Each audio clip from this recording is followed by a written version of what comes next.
Dundas Chamber of Commerce. My name is Eric Duncan, and I'm happy to be sitting on this side of the table tonight as your moderator. You'll find me in the middle of the room, and I'll be joining here tonight. Over the next 90 minutes or so, you will have the opportunity to learn from the candidates before us tonight and ask them questions. We owe them our respect and appreciation for putting their names forward to serve our community and make a difference. My job as moderator is to move things along quickly. You don't want to hear from me, but rather those candidates on stage. But before we begin, I would like to give a quick reminder of how you will be casting your ballots here in South Dundas later this month. By now, you should have received your voting information letter in the mail through Canada Post. Do not throw it out and keep it in a safe place. The outside of the envelope says important election information enclosed. So again, please keep it safe and be ready to use it next week. This envelope and the letter in it provides the details on how you can vote online between Wednesday, October 17th and Monday, October 22nd. Should you wish to cast a paper ballot in person, there will be 4 voting locations and times selected in Williamsburg, Iroquois, Dixon's Corners, and Morseburg. We would like to welcome the Clerk of the Municipality of South Dundas here tonight, Brenda Brunn. She's behind us here on the table, back with a video recorder. And if you'd like more information on the election process, if you did not get your voter card or your voter letter, or if you want to inquire if somebody in your household is on the list, please visit Brenda at her table this evening. Without further ado, we will begin tonight's meeting with opening statements. The order has been determined by random draw. Before we hear from the municipal council candidates, it is important for you to be aware that you will also be voting in this election for our local school board trustees. There are 2 contested races for school board trustee here in South Dundas.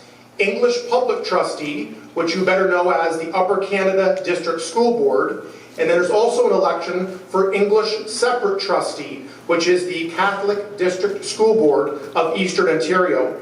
The candidates have been invited to provide you with a 2-minute statement, and they will be available to meet with you after the debate to answer any questions that you may have. There are 2 people running for English Public Trustee. Again, that is the Upper Canada District School Board. Both candidates are here this evening. The first one that has been order of the draw will be Jeremy Armour to speak up at the podium. Jeremy. And just as Jeremy's coming up, the candidates are familiar with this. They will have, when there's 15 seconds remaining in their speaking time, I'm politely going to stand up, and whenever their time is out, I will politely sit down and cut them off and move on to the next speaker so we can get through the evening. No pressure. I have a time watch here. So Jeremy, whenever you're ready. Thank you. Thank you, Eric. Everybody hear me okay? So, you guys probably all know me from when we review the schools. I'm your current trustee now. I can talk. I am a politician. So.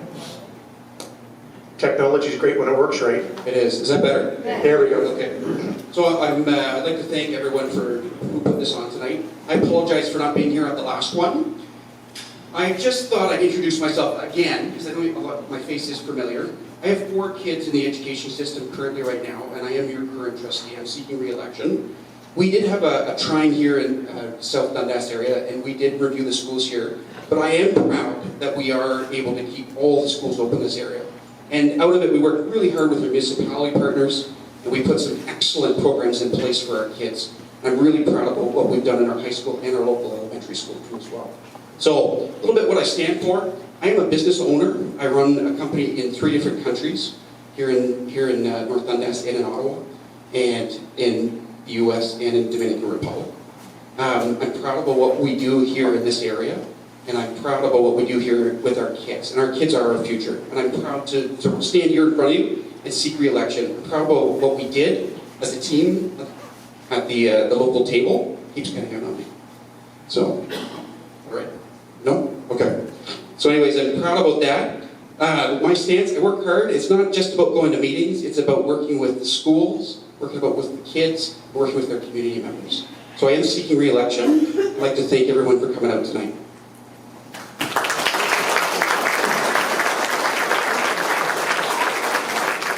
We're going to switch microphones to make sure the candidates have a good one here. You don't need to hear from me as much. Next up, Larry Berry.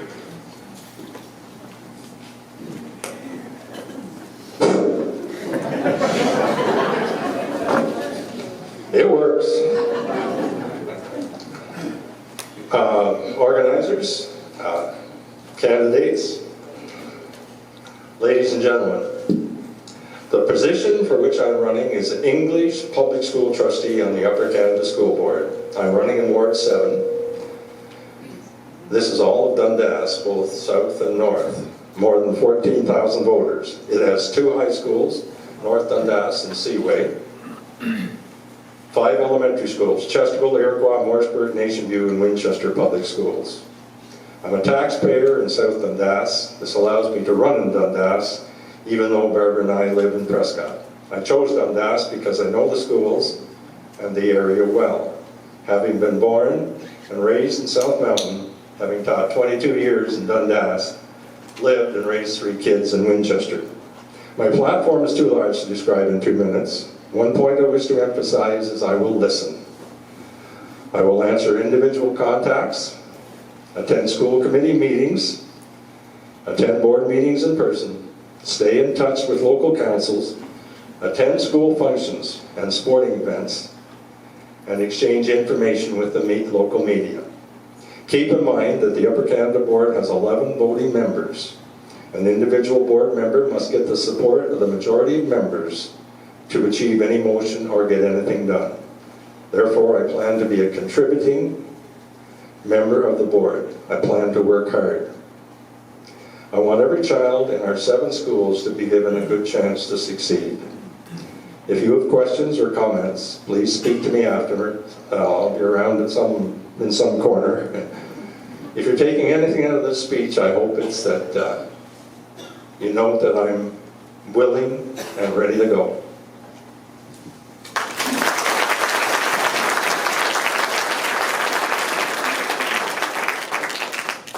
Thank you, Larry. I'm just going to yell.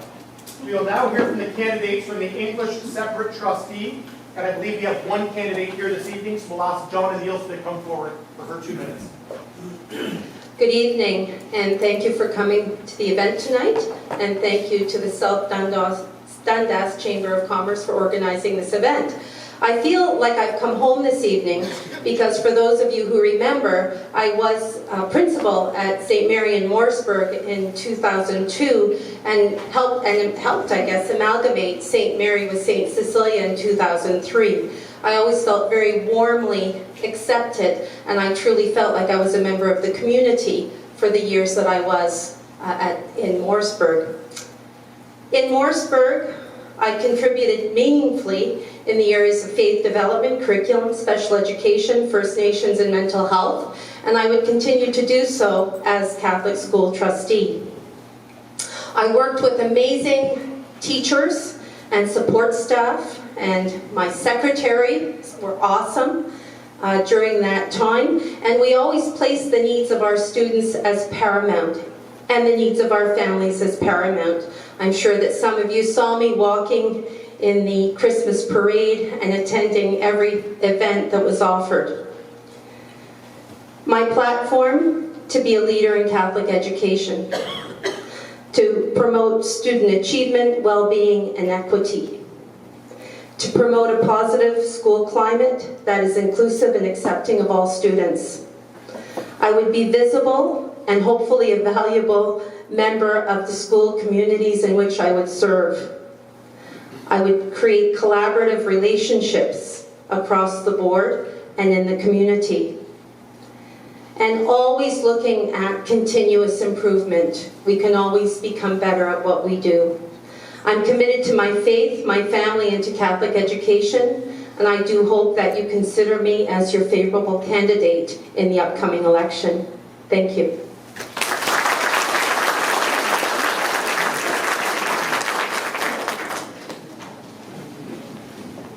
Try this again. It's not working very well still. We're going to do a filth check here to see if we can get this to work. Pressure Neil. Testing 1, 2. Nothing like having 200 people in front of you to make sure the microphone works. That's a little bit better there. Can everybody hear me a little bit better? Yeah. All right. Apologize for the technical difficulties. So just thank you again to our school board trustee candidates who have spoken here tonight. Your voter letter has indicated on it which level of school board support or which area you will be voting for. If you are unsure or would like to amend it, please see Brenda Brunt or visit the municipal offices. We are now going to move to opening statements from our municipal candidates. Candidates for mayor will have 3 minutes for their opening. Deputy mayor candidates and councillor candidates will have 2 minutes each. They'll be timed again, 15 seconds left. Like to stand up, and we'll move along once I've sat down. We will begin with the mayoral candidates, and up first is Yvonne Delegard. Thank you. Good evening, Mr. Moderator, fellow candidates, ladies and gentlemen. It's been an honor and privilege serving South Dundas these past 9 years. I'm currently chair of the library board, a very active volunteer, and a former small business owner. 4 years ago, there was a reluctance to do business with South Dundas. This had to change by working together and rebuilding broken relationships. Significant staff changes occurred. Transitions and building take time. However, the municipality is in a much better place with a more positive attitude and upbeat morale amongst staff today. A big change from the end of last term. Highlights and accomplishments were improvements to the website, social media, and 360 guide. Rebuilding of relationships with outside agencies. A solution to the proposed school closures. 401 entrance signs. A refocus on business and the introduction of the community improvement and regional incentives programs. Paving of village streets. Promoting tourism and rejuvenating the Upper Canada Region brand. And receiving national recognition for the adventure map. Upgrades to the Morrisburg Marina and the Iroquois Civic Centre. New Matilda Works Garage and a new Dundela Rink building. Improvements to the parks and the waterfronts. Morrisburg Plaza and canopy rehabilitation. And in the spring, the Ottawa Street Sidewalk Project. A road needs study is currently in the works and awaiting results from funding application. The review and assessment and follow-up of 50 municipally owned properties. Asset conditioning reports on buildings identifying $3 million is needed in upgrades and repairs. The Dundas County Archives in partnership with North Dundas. A great working relationship exists with the counties. Upper Canada Road was uploaded and 3 roads were downloaded. And a financial commitment was secured for the next 10 years towards identified culverts on Lakeshore Drive. Staff are working together on the Highway Number 2 pedestrian streetscape plan. And we also survived the first hated and now loved Iroquois roundabout project. Without doubt, the 2 immediate issues are the replacement of the water towers and the future of the landfill sites. Debt increased this term from $7 million to the current $8 million. A project was started in the last term of council and completed and financed by the current. The municipal building accounts for almost half of the debt, and in addition to the approximate $300,000 per year debt repayment, over $200,000 is going to be spent this year alone on expanding the parking lot, and there are more expenditures to come. I'm proud to say that this term has received 4 years of clean financial audits and maintained healthy reserves. Thank you.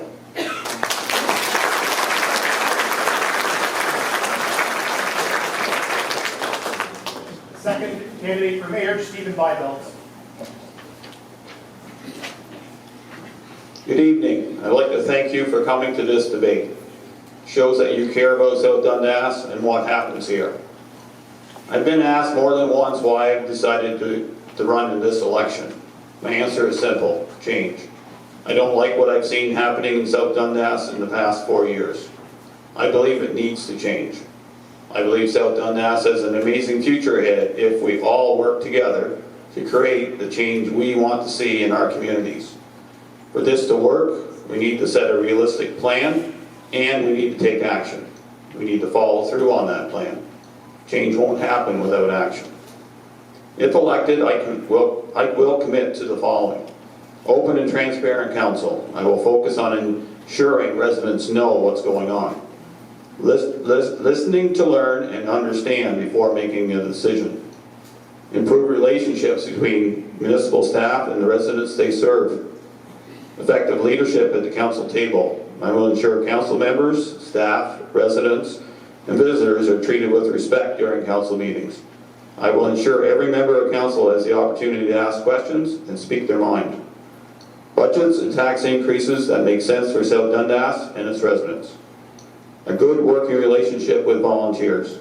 I will make sure volunteers get the help they need to contribute to doing the work they do to make South Dundas a better place to live.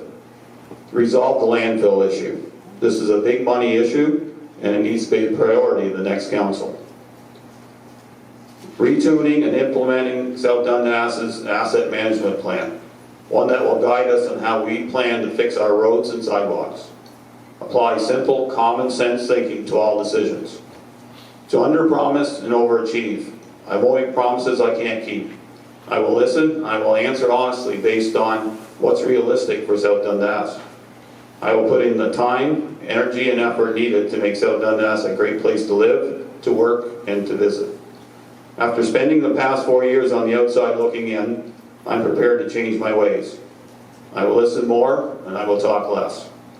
The past 4 years have allowed me to hear the concerns of the citizens of South Dundas and the issues they feel need to be addressed. I'm here tonight to listen to your concerns. If elected, I promise to do my best to take South Dundas in a new direction, one where we can all be proud to call this municipality our home. With me as your mayor, this will not be my South Dundas, it will be our South Dundas. Thank you for your time and consideration. I look forward to hear what you have to say tonight.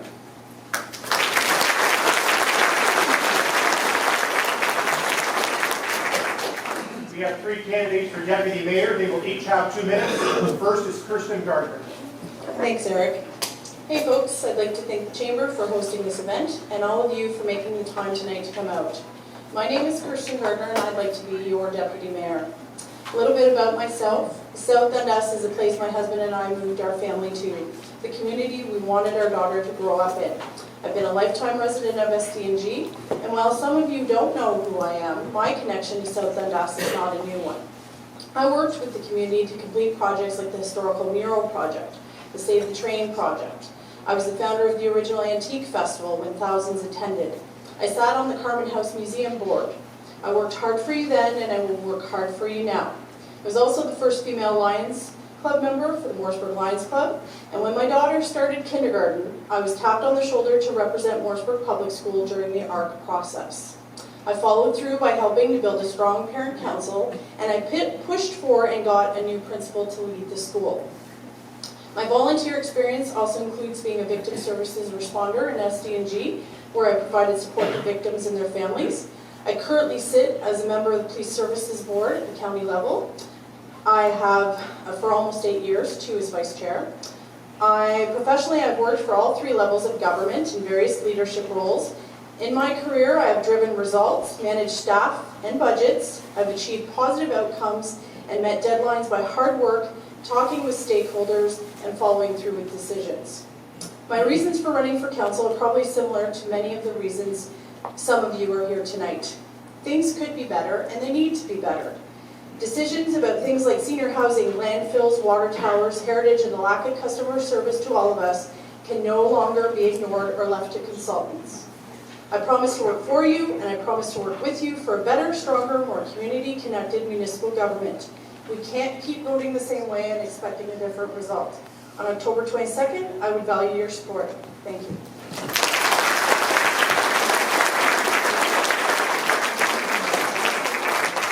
The next candidate is Jim Grant. Good evening, ladies and gentlemen, and thank you very much for coming out. Thank you, Mayor.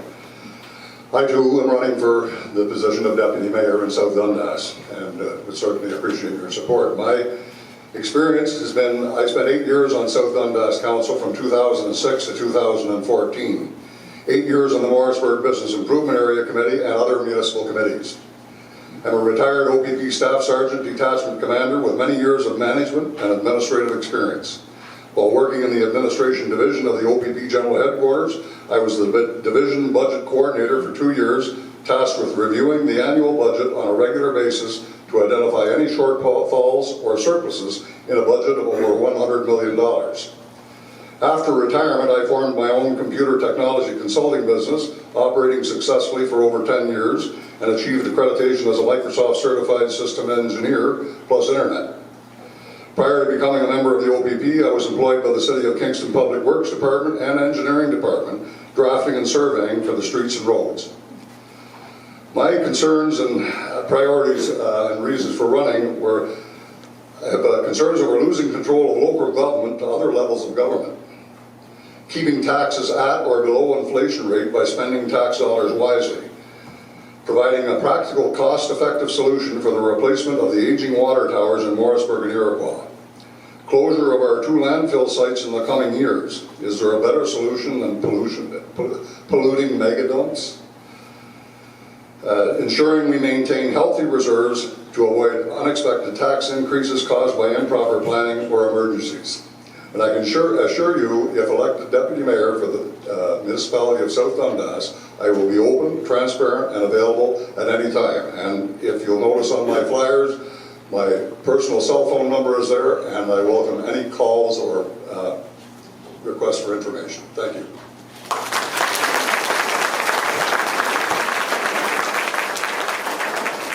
The next candidate is Bill Ewing. Thank you. Before I begin, I would like to say that I'm not a public speaker, but a worker that can get things done. For those of you that may not know me, I own Bill's Towing and Recovery, as well as being one of your councillors. I've accumulated a vast knowledge of municipal works, having been an employee for 20 years, as well as being a councillor for the past 9 years. I've always been community-minded. I've sat on numerous boards and committees working for the betterment of our municipality. I continue to sit on the Morrisburg BIA and Rideau St. Lawrence Utility. I recently retired from our fire department after 35 years as a deputy chief. I believe I can change strides and move on municipal issues at a drop of a hat if something needs to happen in a hurry. Sitting on council can be demanding. One must be able to devote their time freely and also must be dedicated and committed individual to work on your residents' behalf any time of day or night.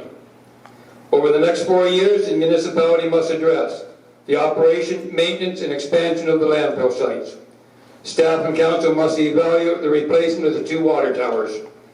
A comprehensive review of our asset management plan will allow council to properly identify the municipal infrastructure needs so that proper funds can be allocated. As a deputy mayor seeking economic development for businesses and residential opportunities, we must meet with our local MP and MPP in seeking provincial and federal funding. I'm not going to stand here and make promises that I may not be able to keep. I will tell you that if given the opportunity to represent the people of South Dundas, I work diligently for the betterment of all of South Dundas. In the future, we face new challenges, new rules, new regulations, new ways to accomplish things. The old way of doing business is forever changing. As a deputy mayor, I will weigh all the issues and make decisions based on knowledge and experience. I will listen to your concerns and options and will promise to consider all your concerns and options. Thank you.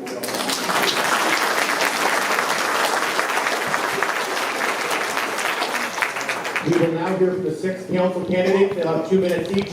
Michael Carter. Thank you, Eric. Good evening, ladies and gentlemen. Thank you, Chamber, for hosting this evening. I'd like to introduce myself. I am a resident of South Dundas for over 16 years now. I live and work owning a business in the village of Morrisburg.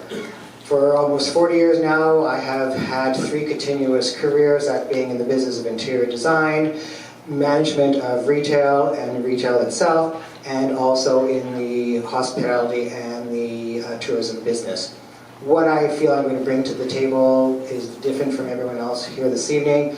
I am a community-oriented person. I enjoy working with the community and bringing my skills to the table.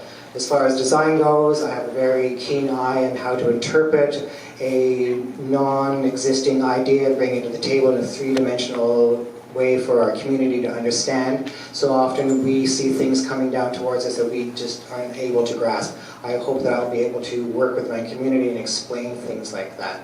As far as management goes, I have overseen sometimes 40 people at a given time, encouraged them, discussed with them. I want to have a really strong base at the municipal level of how to deal with not only the staff at the office, but the staff that are working at the street level. So many people now are talking about why things aren't understood. It's just that at the municipal level, we're not reaching out and speaking to our employees. So for me, I want to be able to take the time to speak to the staff and the people that are working for you in our community and help them better their positions in their jobs.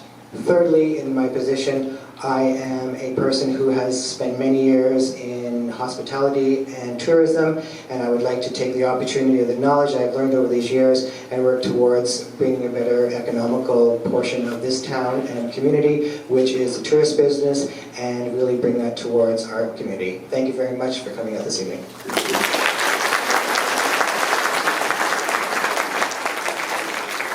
We'll now hear from Joyce Latula. Good evening, everyone. My name is Joyce Latula, and I'm running for councillor. I live in Iroquois with my husband Reg and our 4 kids. I stay at home with my kids, and as well, my husband and I manage 48 townhouses. Currently, I'm a member of South Dundas Minor Hockey in the role of Rules and Discipline. I am also co-chair of Seaway Parent Council. You may also remember me as one of the committee members that helped save South Dundas schools. It is important for me to get elected because I want to give back to my community. I want to make informed decisions to encourage long-term growth in South Dundas. I want council and staff to have a positive working relationship that is transparent and accountable to residents. I feel that the immediate issues facing South Dundas are the landfills. We need to enact a comprehensive waste management plan. The water towers, water is not a privilege.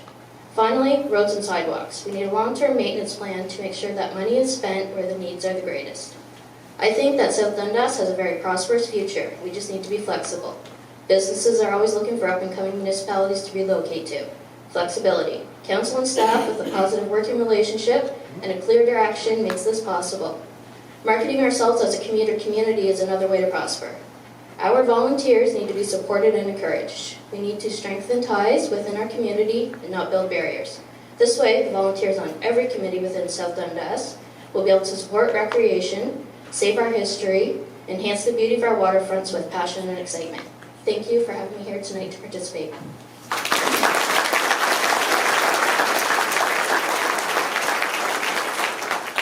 We will now hear from Del Jones.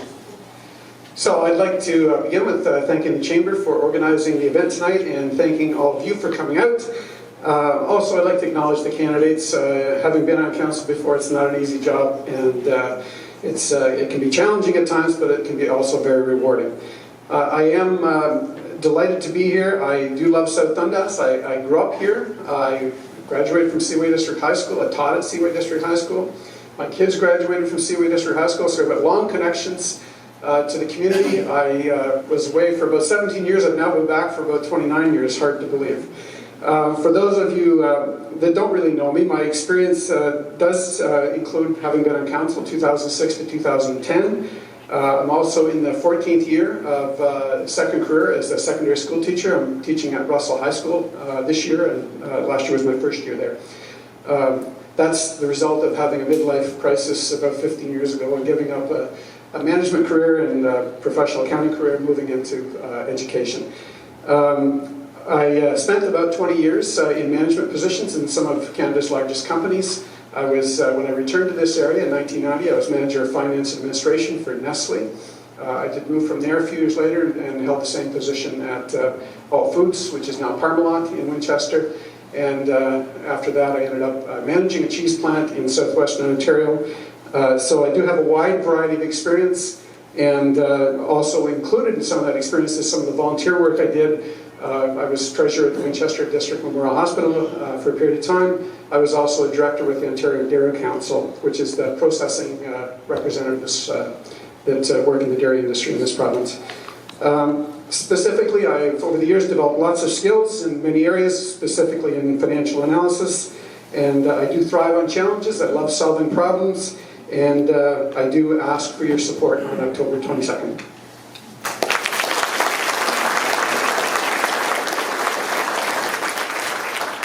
We'll now hear from Lloyd Wells.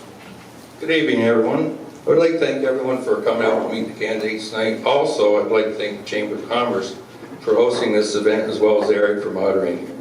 To start with, for people that don't know me, my name is Lloyd Wells. I've been a lifetime resident of South Dundas. My son Michael and I run a small construction company in Morrisburg. In recent years, I've noticed our municipality has not been going in the right direction and things aren't getting done. Things have become unorganized, priorities aren't being established, taxpayers' money isn't being utilized to the best interest of the residents of Dundas. If elected as councillor, I plan to listen to people of this community. I want to know what you, the people, want to make Dundas and even make it a better place to live, do business. I will put an end to wasting taxpayers' money. Clear plans, accountability need to be addressed, so we know exactly where money is going towards maintaining our beautiful community that we call home. There is a standard expectation that people expect when using tax dollars towards improving South Dundas infrastructure, building, heritage attractions, and so on. Make it a community that's inviting and proud to call home. I believe in customer service. Being a business owner, I want to hear people's opinions, ideas, even criticism. This way I know what I'm doing right and what areas I can improve on to best serve everyone involved as a councillor. I'm here to listen. I want to hear your concerns, ideas. I want to know exactly what the community wants, and so together we can make South Dundas an amazing place to call home. Thank you.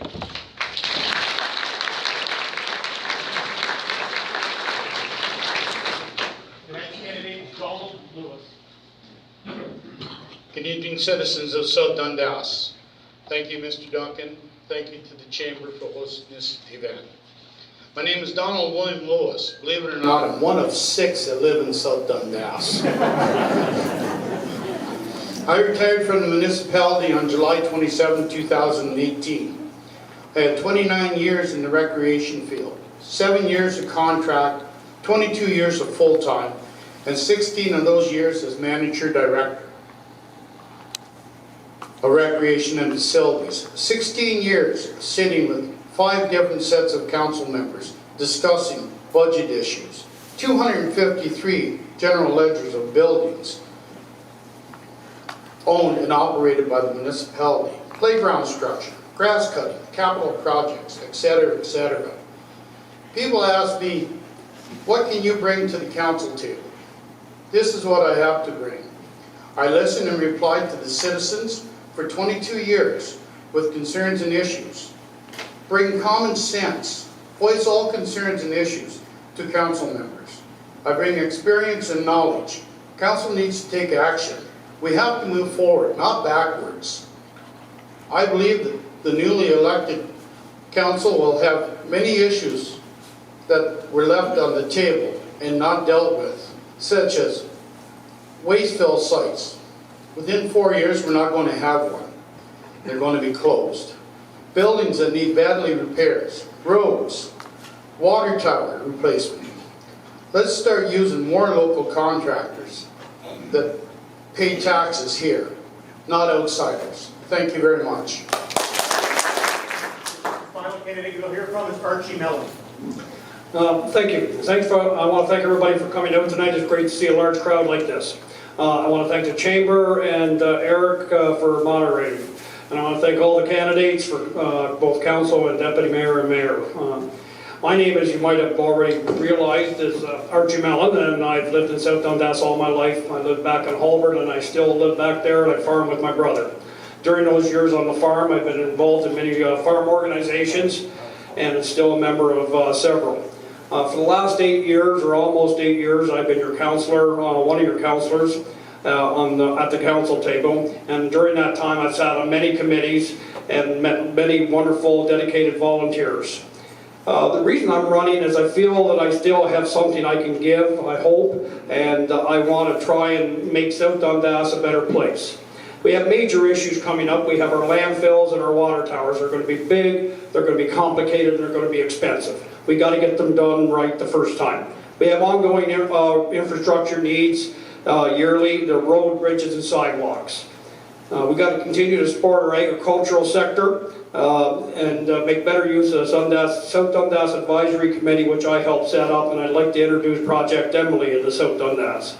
We got to continue to support our business communities all over South Dundas, all of our business communities. We got to work with the Chamber and the BIA to try and make that happen. And I'd like to see us make use of the attraction and retention survey that was just completed by our Economic Development Office. We got to continue to grow our residential housing. There is some that's coming down the pipe, we hope, and we got to continue to do that for young and old affordable housing. We have to promote tourism better and make sure that everybody wants to come to South Dundas. As time will not allow me to touch on everything or elaborate on the areas I have, please feel free to talk to me after or contact me before the election. Thank you.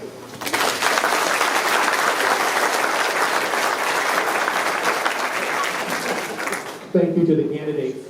The floor will now be open to voters to ask candidates their questions.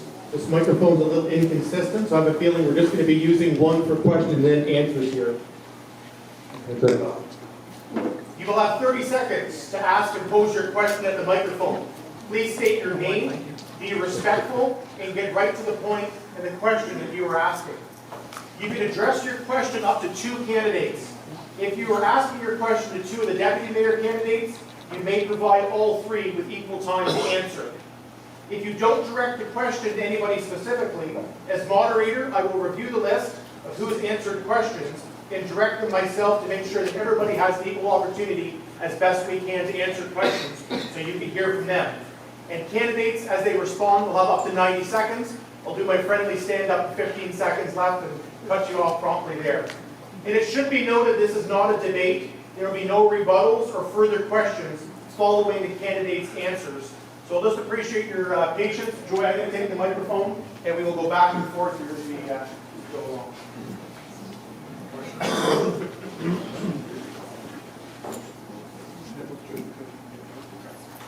Who would like to ask the first question?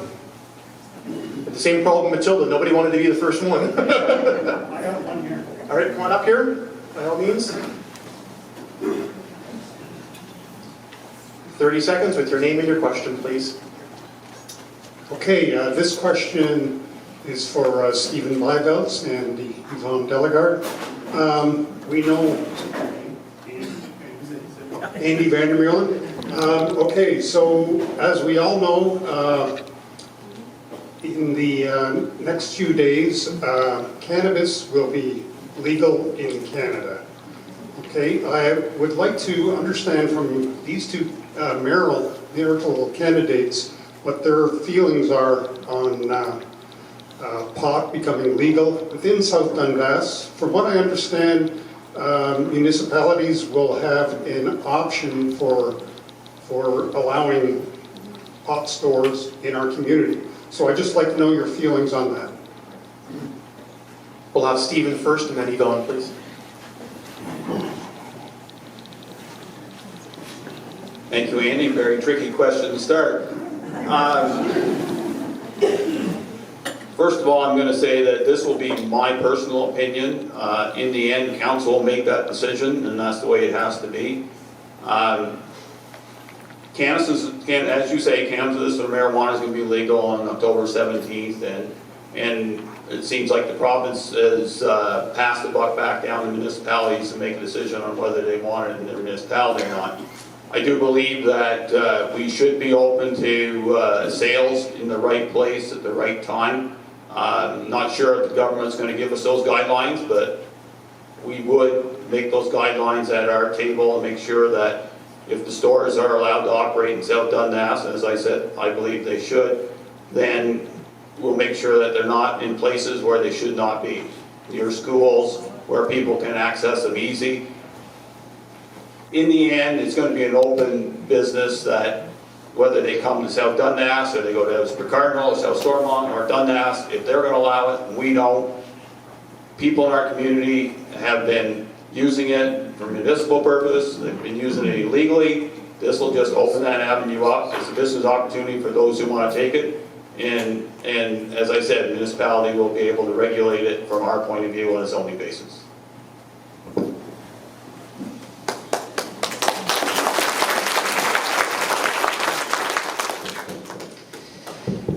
Yeah, the federal government decided to legalize this, and then it was passed down to the province, and now we're ending up making a decision on whether we want to have these retail outlet stores.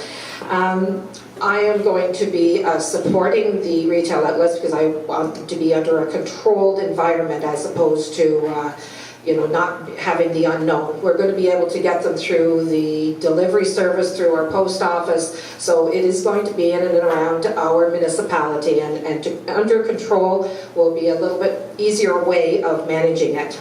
I agree with Mr. Bleibels that we do want, we want to take into account that we have young children and in our community that we want to protect them from this. However, The sale will be probably in all of the neighboring communities around us, and they'll be able to get it anywhere. So I think we do have the option of opting out.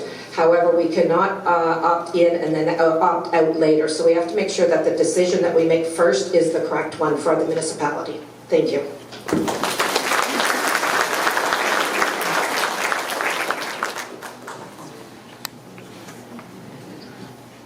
Jeremy, I believe you have the next question.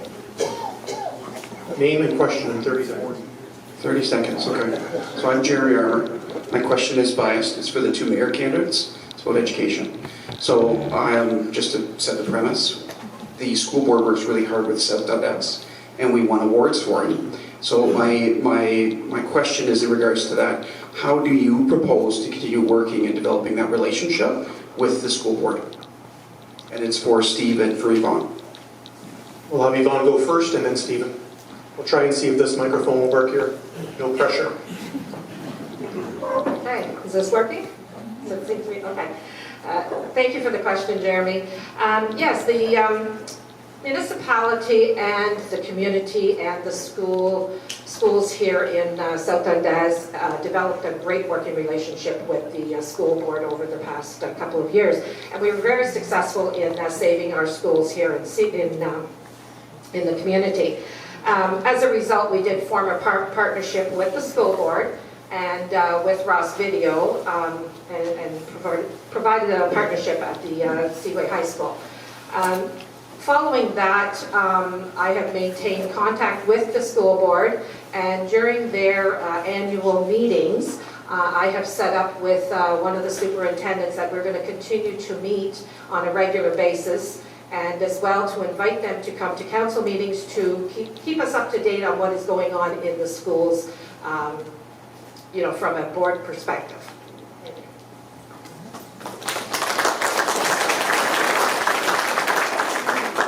Thanks, Jeremy. To be honest, I haven't been here the last 4 years except to the newspapers. I will give credit to all those who have saved our schools, especially Joyce being on that committee and working hard, and anybody on council that was part of that decision. Schools are important to our community, as we were demonstrated with when that closure came about. I will continue to work with the school board, keep those lines open. We had open lines before with your predecessor, and if any action we need to take at that time wasn't as urgent as it was then, we certainly will keep those lines open and make sure that that communication is done right first time and not after the fact.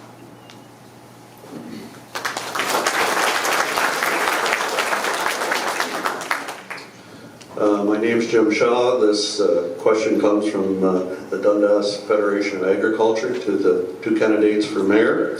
Guess we're overworking you tonight, I guess.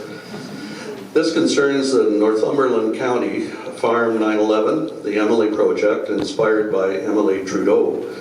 The Emily Project was named after a young girl who was involved in a farming accident and died as a result of emergency services not getting there on time.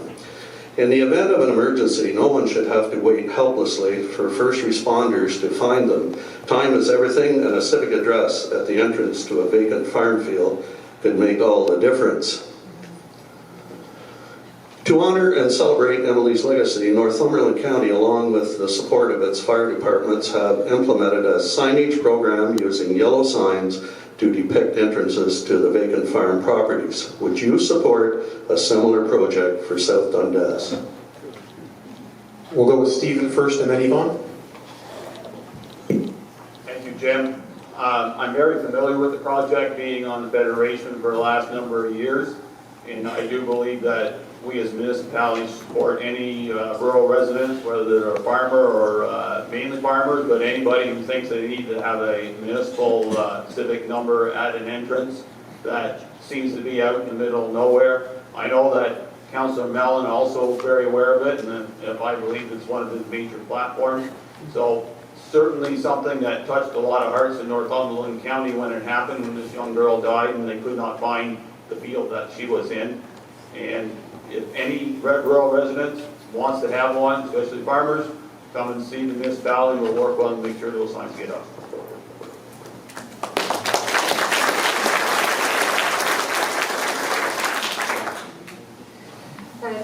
unfortunate that a tragic accident had to happen before something like this was brought to the attention for the safety of the farmers or rural community. And I certainly will support this. And we've had this come a few times just in brief information and awareness from Councillor Mellon to the council table. However, we haven't pursued it any further with that. However, and it will be a conversation to have with the DFA and our local agricultural community as to what process to roll this out on. Thank you.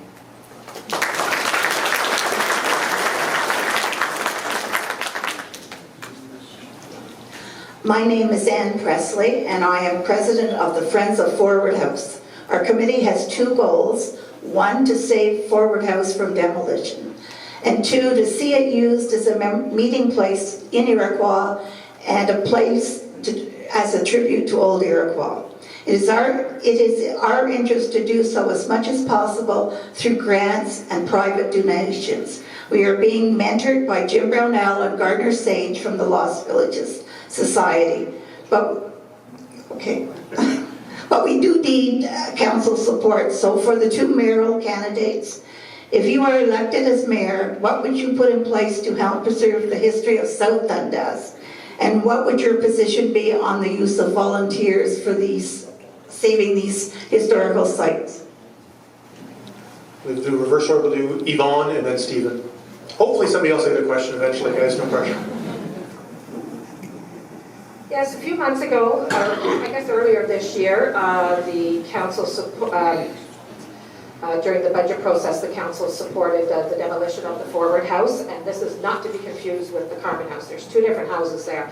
However, the Forward House, we did receive an asset conditioning report on it, and there was about $250,000 that was identified, and that is a loose estimate. And so I did not support it at that time. However, it did come to the council table, and the council wanted to give an opportunity to the Friends group to come up with a solution, or as well as some financial support to renovating the building. Significant dollars are needed to renovate or repair this house. And you know, if there's an outside body that wants to come in and take it over and do wonders with it, by all means, I'm receptive to that. As for preserving our history, we just opened the Dundas Archives, so we are preserving history to that aspect. But as for the buildings, we've done a due diligence this term to review all of the buildings, and some really tough decisions have to be made.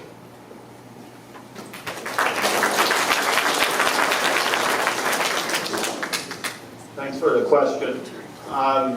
As I've stated in the Morseburg Leader, and I've stated at the Friends Group when we had that gathering earlier on, I would support at least looking at this house and seeing how South Dundas can work with the Friends Group to save and preserve it.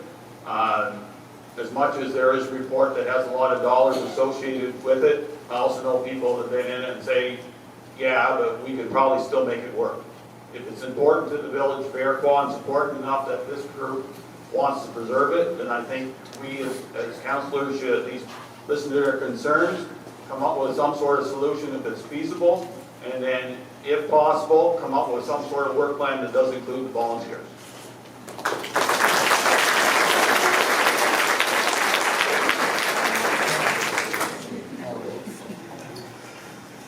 My name is Hans Bosman.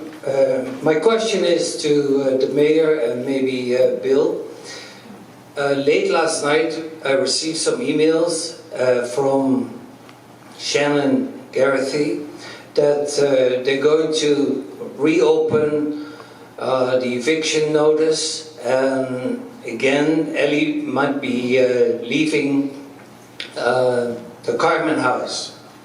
My question is, council made a decision to fix up the building, and now we're starting all over again with the eviction. This is the fourth time. We have a meeting tomorrow at 2 o'clock at the Carmen House Museum. And my question is, why is it so long before the $35,000 is being spent on the upgrade of the Carmen House? We'll have Yvonne first and then Bill Ewing.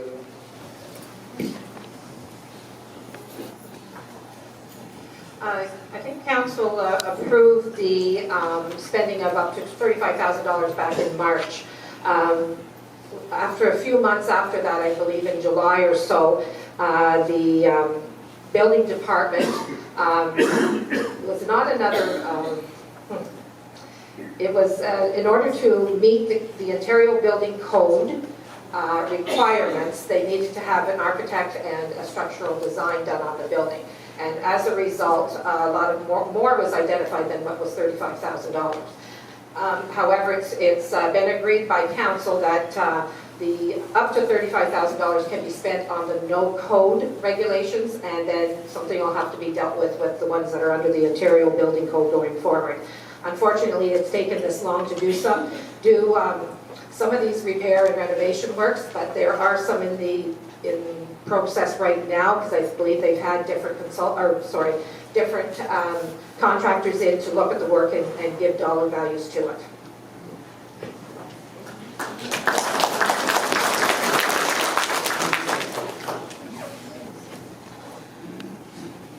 Thanks, Hans. We gave direction to staff to go in and do work to that building.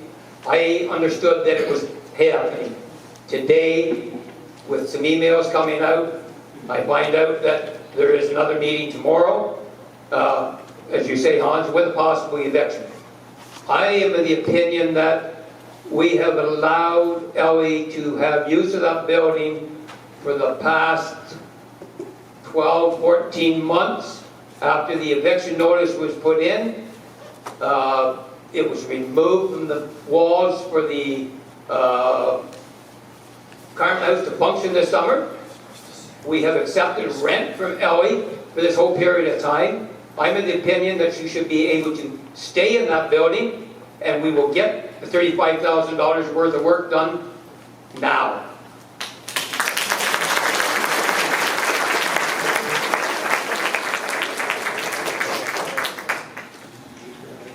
Hi, my name is Pierre Treson. The question is for our current mayor, Mrs. Delagarde, and maybe Bill Ewing could elaborate. I want to know, what is the difference between a Class A and a Class D inspection report on a building? Who make the decision to which type of report is asked? And could you explain briefly how the decision-making process works? Thank you. We'll go with Bill first and then Yvonne.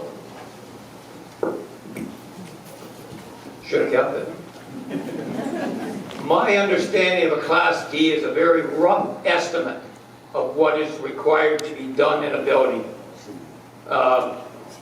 Once we receive that, then it would be up to council to make the decision as to whether we wanted to continue on and do a Class A, which gives a full blown out cost on all repairs. To my knowledge, we got the Class Ds done. I don't recall passing on information to have Class A's done on those buildings here in Iroquois.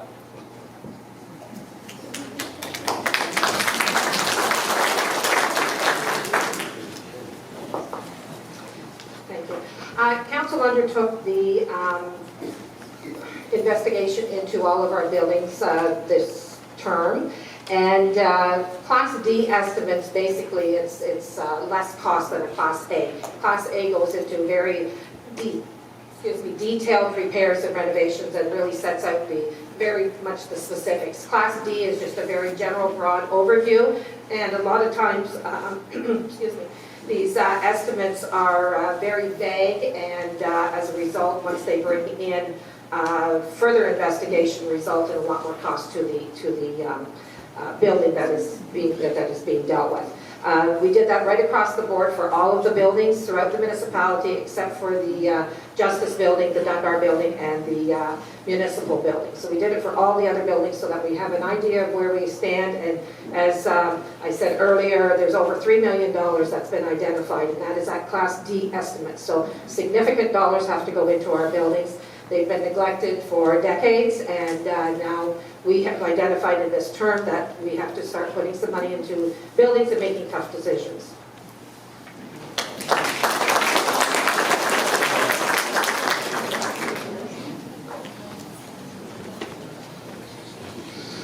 Good evening, candidates. Joe Jansen, been a resident of South Dundas all my life. My family runs a farming operation just north of Iroquois. My question is primarily directed at the mayor candidates, but should time allow, I'd like some of our councillor candidates for their views, opinions, and statements. I'd like to bring up the scoreboard of the previous 8 years in South Dundas. I feel many of the people of South Dundas want answers and a view of direction as where we're going from here. In the last 4 years, we've lost some great people, important positions in the municipal staff: CAO, fire chief, recreation supervisor, one road supervisor, a bylaw enforcement officer, landfill supervisor, building inspector. I think we're working on our second or third in economic development officer. That's 6 out of 7 branches of the municipality.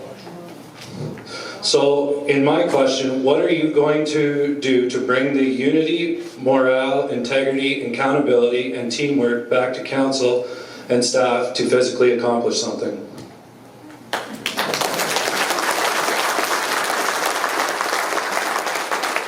I believe that was directed to the mayoral candidates, so we'll have Stephen and then Yvonne.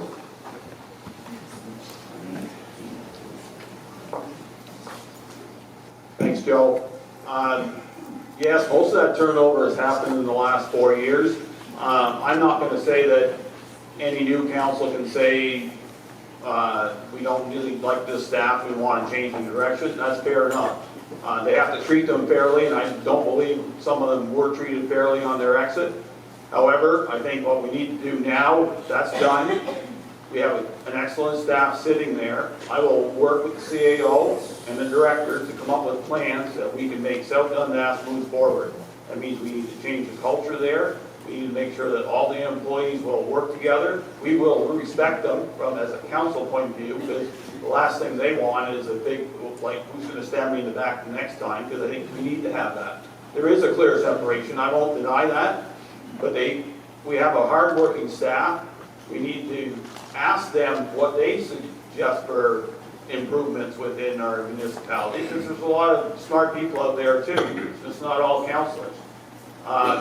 In the end, I think everything starts at council, then it goes down to the CAO. We want to make sure the CAO is making sure he's directing his directors where they have to go, and then that all filters down. The culture is improved, and I think if we can do that, then I think it'll benefit all South Dundas in the end.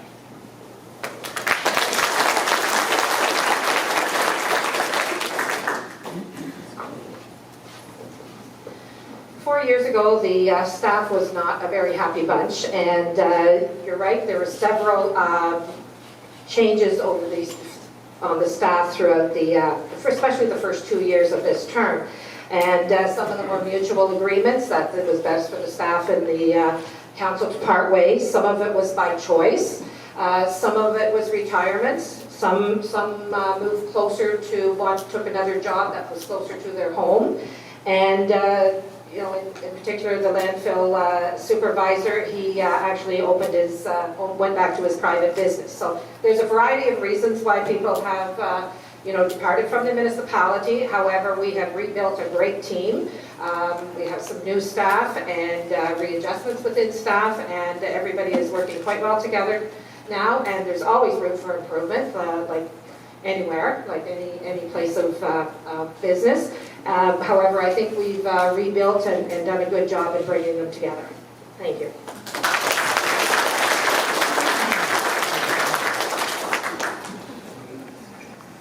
My name is Victoria Marianos. I actually never lived here. I lived in Brockville, which is like Leeds in Glenville. But I'm just wondering, so I grew up in a small town, and my family is from all over the world. Everyone from Greece to England, and I'm Chinese. I'm adopted.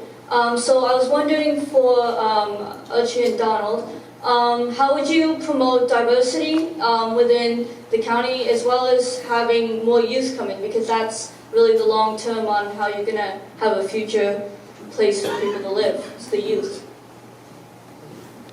Thank you for the question. It's great to see young people come out for one of these.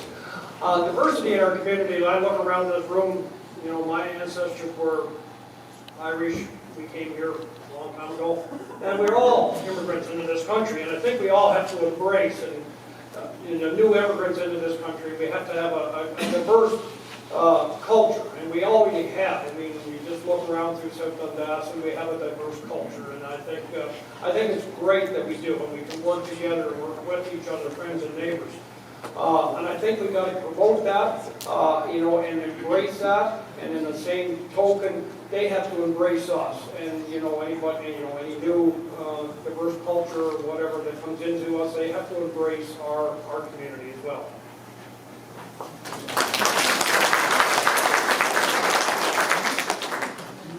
As Archie said, there's many cultures that live in South Dundas, but what does South Dundas have to offer? Most families that come here, they look for health. How many doctors do you have? What kind of schooling do you have? How many schools do you have, and what do they have there to offer? South Dundas is, to me, is a very proud municipality to live in. I do believe for the younger people that we have a lot to offer for young families to grow up here. And if everything goes right, we'll have more for families to grow up in. So that's about all. Thank you.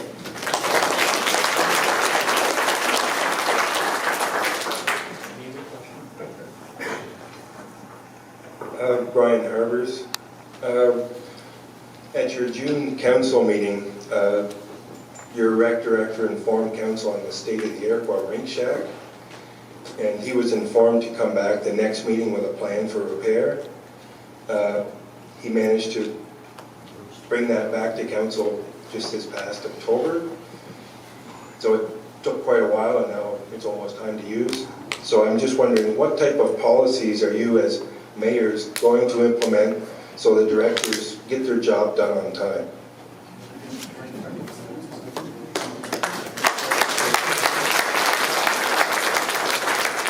And I appreciate it. Brian's going to let me direct to some other candidates so we can hear from them. No offense to Stephen and Yvonne, but we'll just take a bit of a break. I'm going to ask Kirsten and Jim to answer that question, please.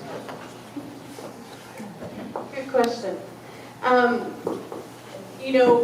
Getting the job done, there has to be follow-up and specific rules that the staff are aware of. So when you are presenting a report to council if elected, I'm going to want specific items on that report. One is a risk assessment, what happens if we do it, what happens if we don't do it, what the return on investment is, and any, just a basic, have they talked to the community and gotten some feedback from stakeholders. There has to be follow-up, they have to be held accountable, and when the report, whether it's the Carmen House waiting almost 6 months to appear back on council, the agenda, or the rink, they need to be held accountable. So.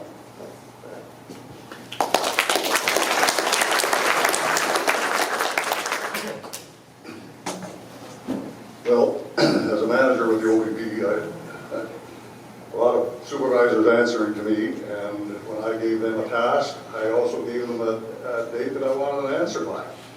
And if they didn't get back to me, I was back to them. And I think that's more of what has to be done with council and the staff, is that they have to be given some firm guidelines of what council expects. As long as they have those firm guidelines, I think we'll get the answers from them. But if they're not made to be responsible, then we're going to be waiting. So it's just a matter of making sure that they understand there is a timeline, and that's done. Thank you.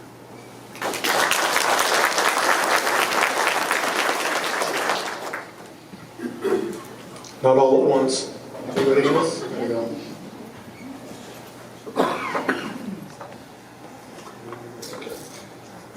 Brian Barkley, resident of Elma. Thank you very much for the opportunity. One question I'd like to just raise here tonight. We've talked a lot about infrastructure, but there's another type of infrastructure out there that's called the green infrastructure, which is our forest cover. South Nation Conservation has done a thorough review over the last few years of the status of forest cover across all the counties. And I'd like to hear from council candidates, and I'll leave it to the moderator, to his discretion to direct it to those folks, but I'd just like to hear your view on what you think of the situation with our forest cover and possibly what we might be looking at doing or not doing. Where one, Michael and Joyce, please.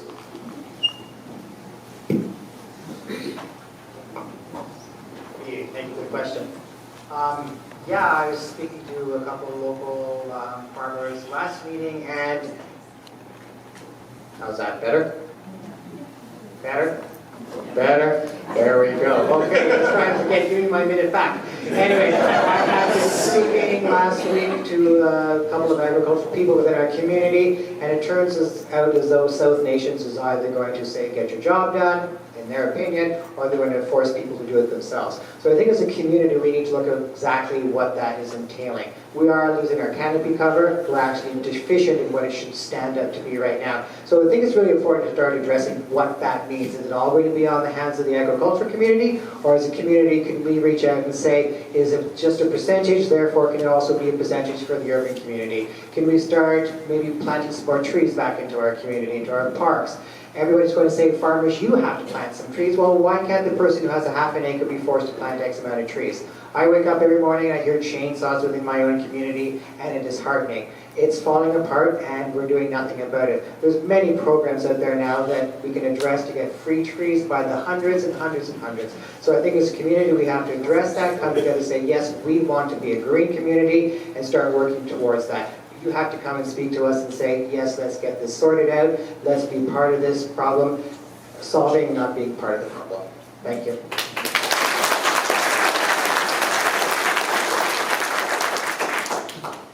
First of all, I do not think planting trees should be a bylaw issue. I think that we should be able to work together, agriculture and urban areas. And canopy cover, from what I understand, does not need to be in the middle of prime farmland. So I look behind my house and there's a park where there's room for trees. And I think if we all work together, that we can find a way to spread out the canopy percentage to make it comparable to what South Nation would like.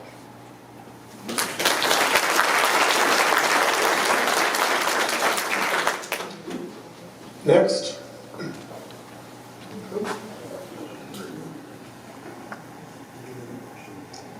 Jonathan Woodward, I live in Iroquois. Our mill rate keeps going up, and we're one of the highest mill rates in this area, in Eastern Ontario.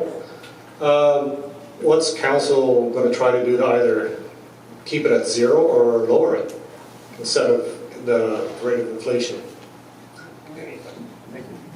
Quick question, and we'll go to Dell and Lloyd, who have not had a chance yet.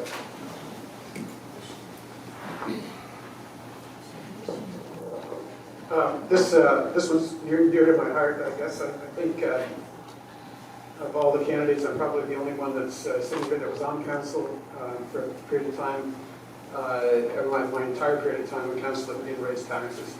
And when your entire period, I think you raised taxes when you were on council, after our council. I think we do have to go back to some basics. What we insisted on when I was on council was looking at absolute dollars. In other words, if we had a budget for $5 million, we didn't just allow taxes to go up because the valuations went up. If we didn't need any more money, if we could live with the $5 million, or if it was less than that, we set the budget and then we adjusted the tax rate accordingly. In our case, for 4 years when I was on council, we had a $1 million surplus approximately from the previous year, 2006, when the year closed. When we did the budget in 2007, we said, well, there's no need, if we got a $1 million surplus, there's no need for tax increases for the next 4 years. So as your property values went up between 2006 and 2010, the tax rate went down. So essentially, we did not generate any additional revenue, and we were fine. We had good reports on the audits, and we continued to build reserves. So you have to understand the numbers, you have to dig in, you have to question, you have to challenge, and we have to also seriously prioritize our spending. So I'm hoping that I can contribute to the next council to do the same thing.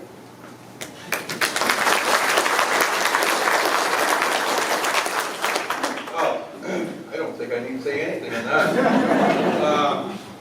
have taxes. We pay them, I pay a lot of taxes, we all do. But it's a learning experience for me. I don't really understand. I know how the taxes work, but to get in there, and once I get in, if I do get in, I can look into it more. There's a lot of things like, we all want this, we want that, but you gotta realize if you want that, there's a possibility taxes are gonna go up or we don't. So it's up to people too, how the taxes go. People want more, the money's gotta come from somewhere. So that's basically it. Thank you.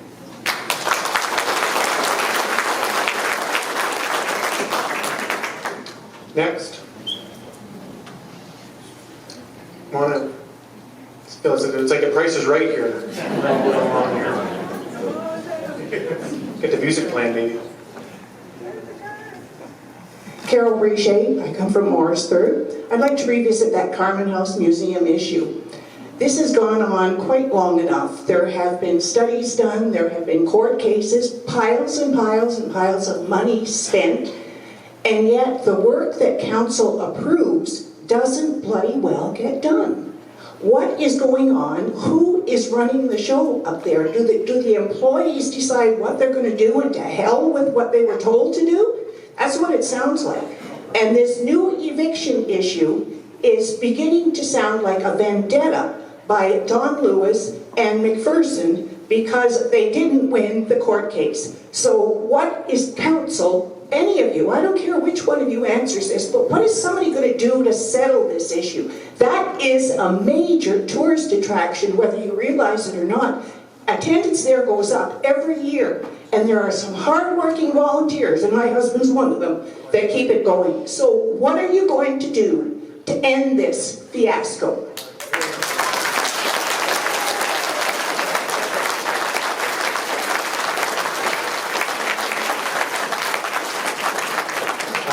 I tried to keep that to 30 seconds, but I don't think I could have stopped it.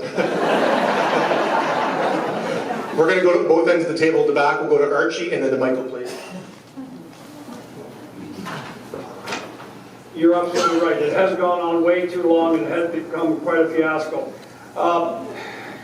Staff, and there's been a communication, I guess, for lack of a better word, a communication problem on the whole issue.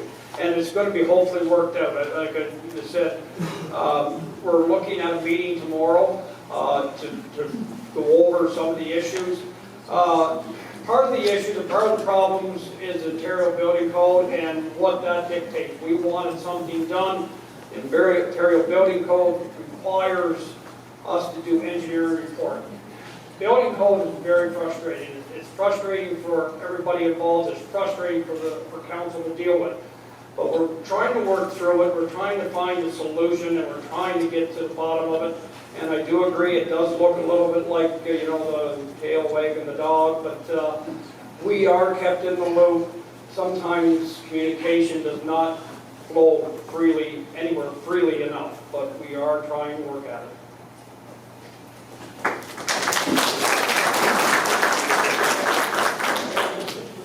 Thank you. First of all, I'm dear to my heart is historical buildings. Maybe some of you know, but I have spent the past 16 years in my children's inheritance repairing a historical building in this community. First of all, no one should ever be evicted, unevicted, evicted, and unevicted. That's harassment, and I think that should stop immediately. Secondly,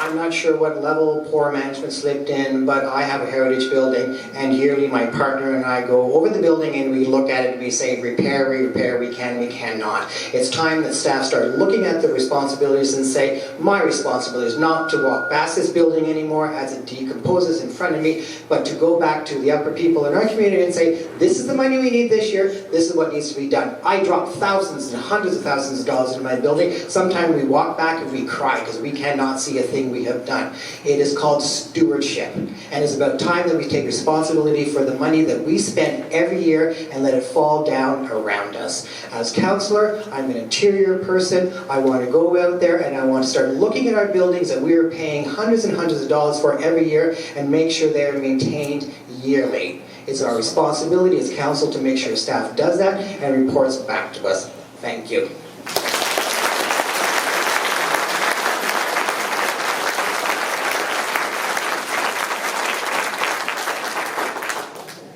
Next question? I have one. Riel Corbin, Iroquois. About the staff. Anybody up there? How are you going to make clear to the staff, or the staff make clear to you what needs to be done? I.e., illegal buildings going up at the marina, eviction at Carmen House, which is a farce.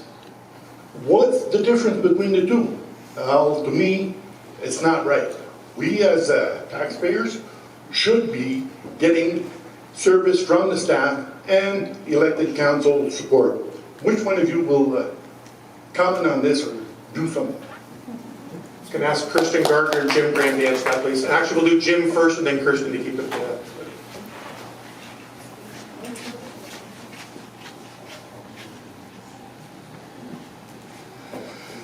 Well, like I said before, I think their staff hasn't been given clear enough guidelines in what is expected. And when the answers, I know with the marina, I don't know how that got out of hand. We have members that sit on that committee. What happened there, I don't know. That should have been brought back to council by the member. I can't understand how that happened. But if the staff, again, are given guidelines and told when they're supposed to get back with this stuff, council meets every two times a month. If they have to meet more often to deal with this stuff, then do it.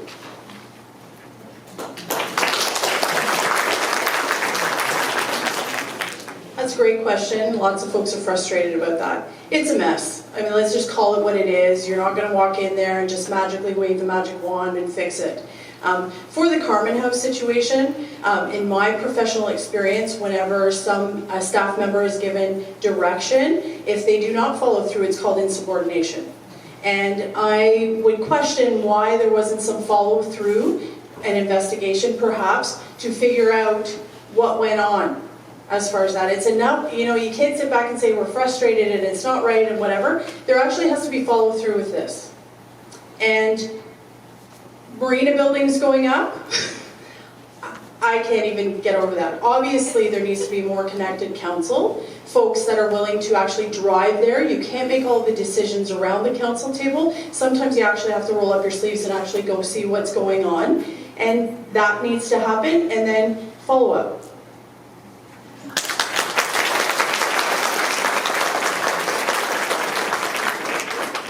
Bill, you as a third candidate to cover that, Bill. The whole issue is a fiasco. The Carmen House is not something that just happened in the last 2 years. The building code changed back in the 80s, I believe, where that building should have been brought up to fire code. It was never done. Staff that we had employed did not do their job. They did not bring the information to council telling us the condition of the building so we could put money into it and fix it.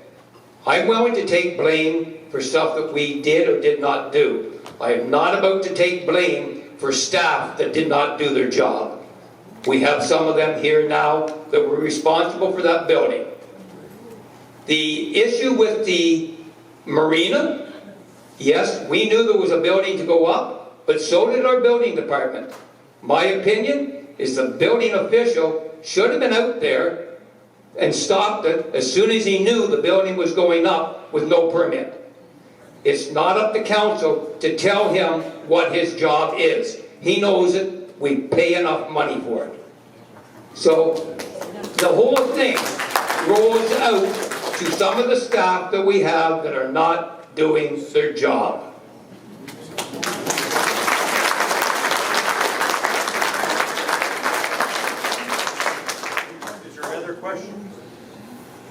Lloyd's asked, we have Lloyd and Dell. I'm sorry, Kate, we're going to ask Lloyd and Dell and we'll have one last question before we get to Lloyd and Dell.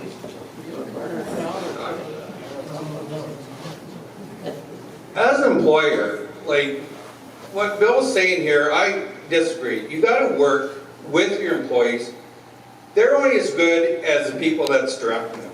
And I've been through it. If you try to buck the system, your employee's gonna not give you as much as they can. Like, everyone's gotta work together, and everyone's talking about this Carmen House and everything, it's fine. But everyone, if they work together, things get done a lot better. Like, employees, I know if they're directed, take accountability, fine. But you gotta help them too. You just don't say, well, we're gonna do this and do that. Like, everyone has to take part.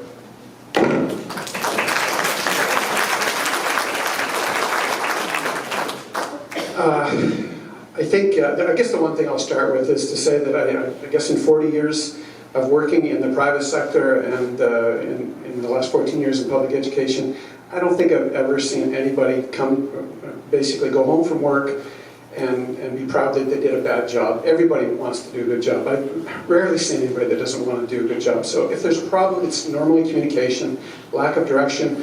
Some of the questions earlier related to this, any committees, any organizations I've ever belonged to, if you've got issues that are action issues, those need to be brought forward to meetings. Council doesn't all manage the staff. You do have a CEO that has the responsibility. Make sure the communication is clear, the expectations are clear, but make sure there's also a system in place for follow-up so that when that next meeting happens and it's 2 weeks later and you ask them to do repairs on the Carmen House for $35,000, I'm not sure how it didn't get to council sooner for somebody to say, look, we think we need to spend $14,000. How does that get dragged on for a long period of time? How does $14,000 get spent out of a $35,000 budget without that communication coming back and being resolved? So in my experience in management, it's a process issue. Let's deal with the process. Let's stop blaming people. Fix the process so that we can get on with things.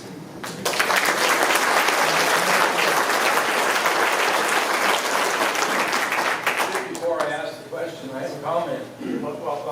When we're going to ask your question, Greg, you said it's not a debate, go back and forth. I just want to keep it respectful. Please comment, I can't help it. John Allison. The buck stops with council, not staff. I hope the future council realizes that and does act accordingly. Question. Capital expenditures, we seem to be all over the map. Some of them are very large, and we're going here, we're going there, whatever, where. Okay, a little closer. I guess I direct the question to Mayor Delegard and candidate Steve Byville, to be fair. Does the municipality have an asset management plan? If it exists, when written was it? Updated? How far does it extend into the future? And is it available to the ratepayers for their comments about priority, how the money is spent? Thank you.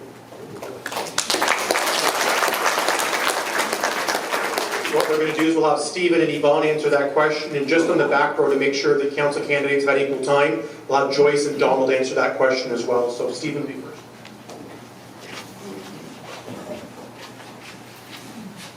Thank you, John. When I left in 2014, we had a plan, but it was an extremely poor plan. It was poorly designed. I wasn't happy with it, and if I was reelected at that time, I would have made a new plan.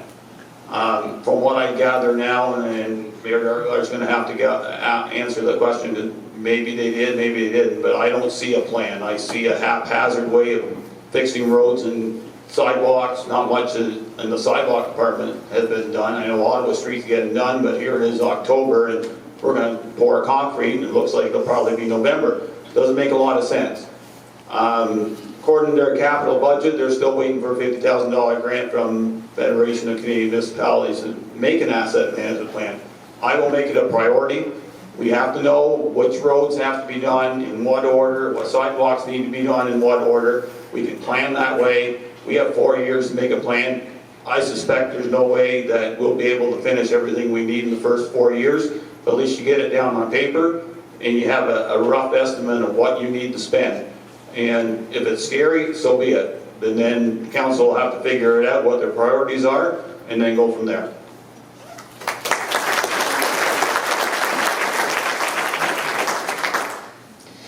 Asset management plans are requirements now by the provincial government whenever you make funding applications. So the past 4 years, we've been working on several different departments with that. We've done one for, I believe it's 10 years for our vehicles.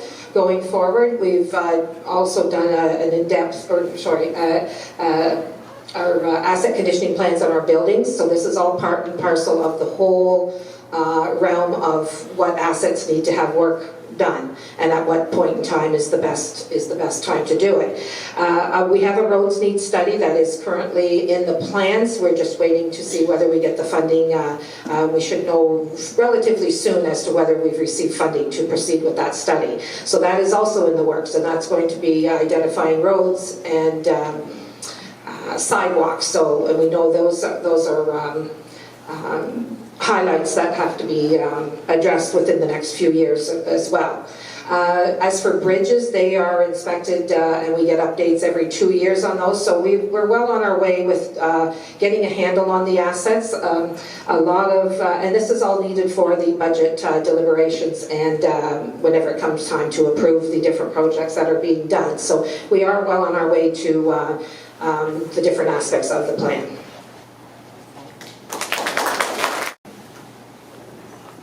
I have to agree with Mr. Bybels. I know whenever I was a director of recreation, the asset management plan was not a very good one. You jumped all over the board. I know on many capital projects, at the start of the year, every department has a budget, and they go to council with capital projects, and council, they have the right to say yes or decline what is done in that year. So I think if it hasn't changed much since I was there, I think the asset management plan really needs a big facelift here. Thank you.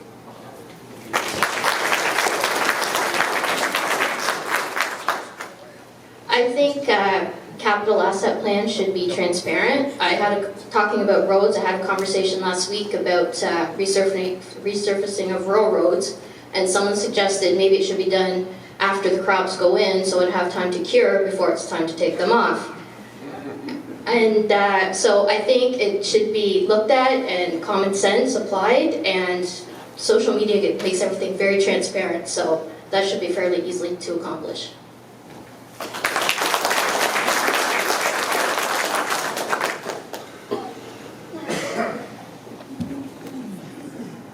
We're now going to move to closing statements. Each candidate is going to have 1 minute to provide their closing statement, and they're going to be done in reverse order of what you heard in the intro. I'm not going to introduce them, each one. You know who they are by now, so they'll just pass the microphone to each other as we go. So 1 minute, starting with Archie Mellon. I want to thank you all for coming out again tonight. Over the last 8 years, I've gained valuable experience in identifying and working with and around what council has jurisdiction over and control of. And that is why I feel I can be a positive, stable, and reliable presence at the council table if elected for the next 4 years. That is why I'm asking for your support on October 22nd, so that I can help you, and together we can shape South Dundas in the community we all want and that we all call home. Thank you again.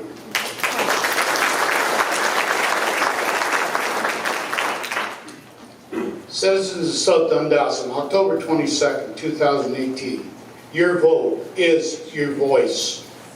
So when you go to the voting polls, before you put your check mark on your voting list, please stop and think, am I going to vote for the person because they're nice to talk to and make promises that cannot be kept? Or am I going to vote for this person because he or she can use common sense, listen to the citizens when they have to talk, and see if anything can be done about it? When making decision, thinking of the citizens in this area, will be help them or will it not help them? I believe it is time for a change. Let's move ahead. We're going backwards. Let's change for the people who care for South Dundas and not for the people who talk a good story and need action, and promises. Thank you.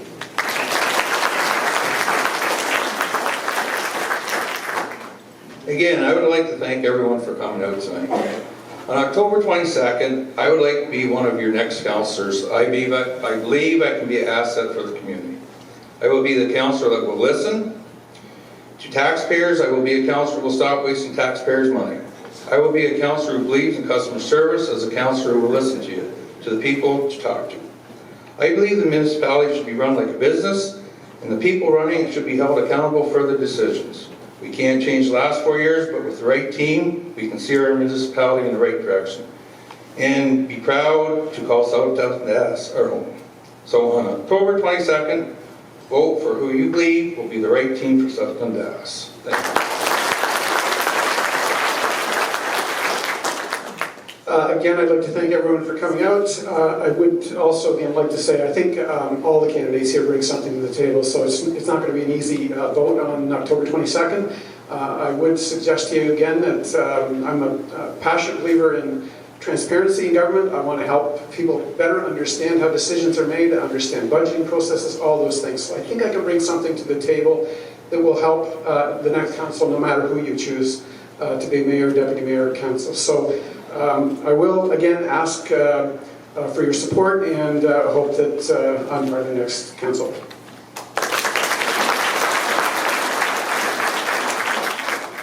I'd like to thank you for the opportunity to speak tonight. If elected, I will be a hardworking team member. I'm a positive thinker. I will be honest, accountable, and accessible. I will be an advocate for volunteers. I think our history is very important. Supporting volunteers, being creative and flexible, will ensure places like the Forward House has a future. Perhaps that could be the place to tell the stories of the Macintosh Apple or the Dr. Lock. The future prosperity of South Dundas begins with clear direction, flexibility, and a positive atmosphere of customer service. Council and staff need to be respectful of the citizens, and I hope you will give me the opportunity to be part of the team that accomplishes this.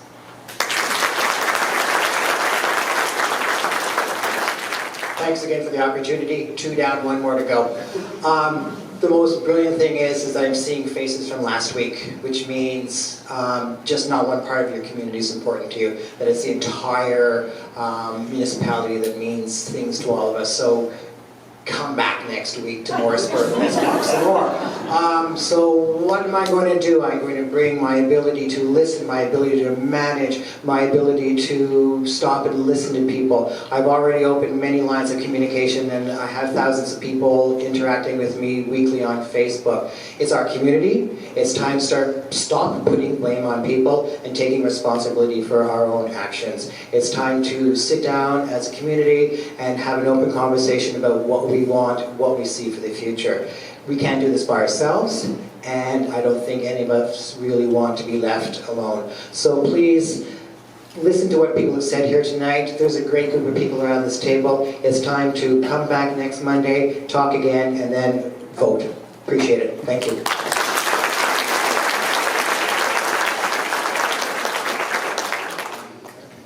Thank you.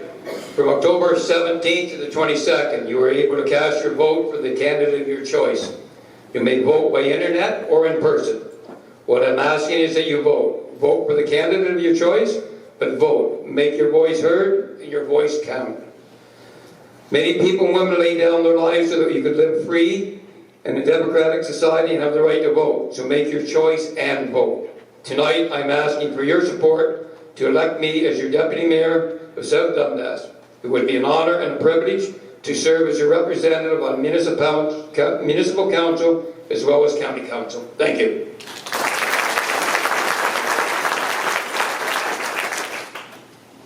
I'd like to thank everybody for taking the time to come out tonight. And I sincerely hope that I can gain giving you enough information, give me your support for the position of deputy mayor between the 17th and the 22nd. I believe I possess the management and experience, skills to move this next council forward, and I provide a common sense approach to dealing with the problems that we have ahead. So please get out and vote on between the 17th and the 22nd, and thank you, and some of you, maybe we'll see you again next week in Morrisburg. Thank you.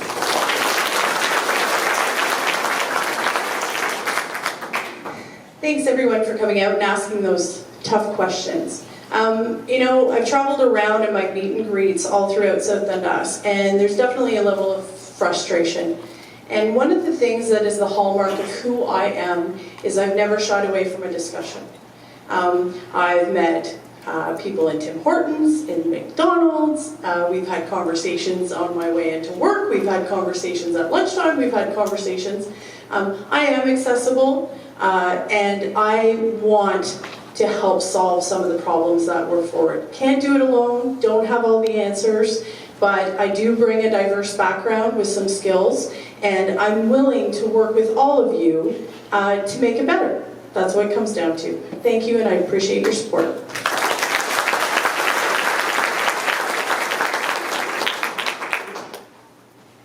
I would like to thank all of you for attending and showing your interest in South Dundas. You've heard my commitments, along with my responses to your questions and concerns. But most importantly, I've heard from you and what you have to say. Change is needed in South Dundas. In front of you is a range of candidates who have shown why they believe they deserve a seat at the council table.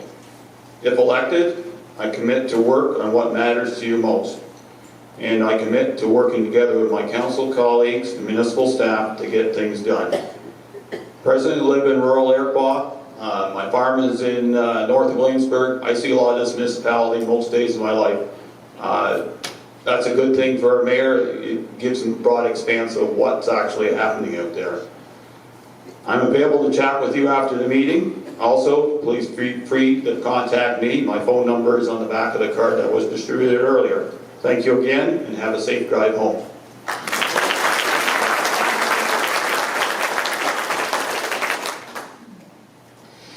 Thank you to the Chamber, Moderator Duncan, and to all of you for attending. Progress has been made and tough issues addressed during this past term. I've proven to be approachable, honest, and fair, and have always listened. The next 4 years will be a great opportunity to build on key steps taken during this term. To put in perspective, $50,000 equals a 1% increase in your taxes, so it doesn't take long to build up that increase.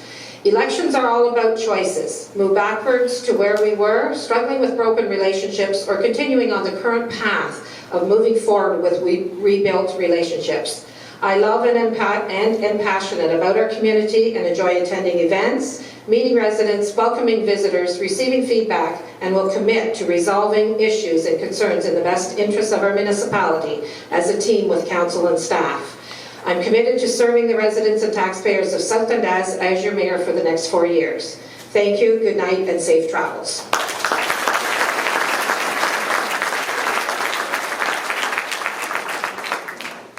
I want to thank the candidates for their closing statements, and I have been up on that stage. I know it's not easy, so how about a round of applause for the candidates for talking.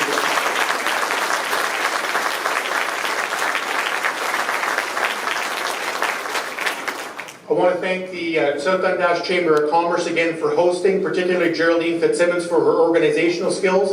I want to thank the microphone Vanna up front, Joy Harbers. Thank you for going back and forth there, Joy.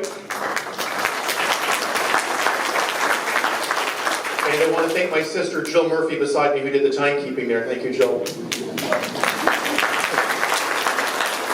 You are welcome to stick around. As the candidate said, they'll be here mingling up front and outside, but please go up and meet them afterwards. Again, as a reminder, Brenda Brunt is in the back of the room. If you've not received your voter letter or want information on how to vote by paper ballot, please go back and see Brenda. There is one more debate, as been mentioned a few times here tonight. The finale is Monday night, October the 15th at the Upper Canada Playhouse. And again, that starts at 7 p.m. as well. Last but not least, a reminder, voting opens up in less than a week. We're 6 days away, October 17th until Monday, October the 22nd. Thank you for